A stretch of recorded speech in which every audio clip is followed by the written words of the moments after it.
Badiiy havaskorlik jamoalarining aholi, ayniqsa yoshlarning bo'sh vaqtlarini mazmunli o'tkazish, jamoalar faoliyatini yanada jonlantirish maqsadida Jizzax shahridagi 3-son maxsus madaniyat markazi qoshidagi Rayhon folklor etnografik xalq ansamblining hisobot konsert dasturi tashkil etildi. Hozirgi lavhamiz shu haqida. Jizzax viloyati ko'zi ojizlar jamiyatida o'tkazilgan hisobot konsert dasturini Jizzax shahar madaniyat bo'limiga qarashli 1-son madaniyat markazi mutaxassisi Dilshod Zokirov ochdi va barcha ijodkorlarga omadlar tiladi. Shundan so'ng sahnaga Rayhon folklor etnografik xalq ansamblining ijodiy jamoasi taklif etilib, ular tomonidan milliy kuy-qo'shiqlar, lapar va xalq og'zaki ijodi namunalariga boy sahna ko'rinishlari ijro etildi. Qizimiz yoshgina, dilxorgina ekan. Sochi uzun, qoshi qalam, o'sma qo'yamiz, surma qo'yamiz.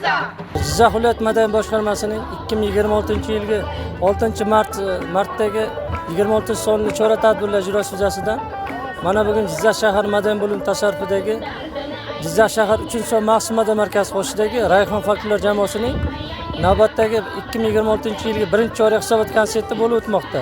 Ushbu jamoaning dasturida milliy xalq o'yinlar, laparlar, chiqishlar namoyish etilmoqda. Jamoada 20 dan ortiq ishtirokchilar jalb qilingan bo'lib, shahrimizda, tumanimizda bo'layotgan madaniy-ma'rifiy tadbirlarda faol ishtirok etish bilishmoqda.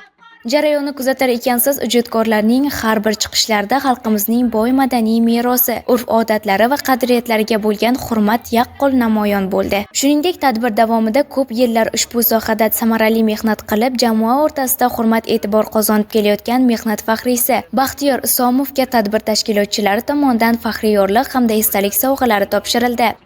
Bu hisobot konsertga katta tayyorgarlik bo'ldi.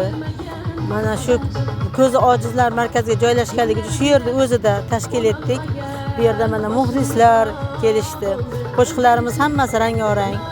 El og'zaki ijod bo'lgancha qo'shiqlarimiz el og'zidan olingan. El og'zidan olib hammasini o'rganishgan. Yana bir bor Navro'z bayramingiz muborak bo'lsin.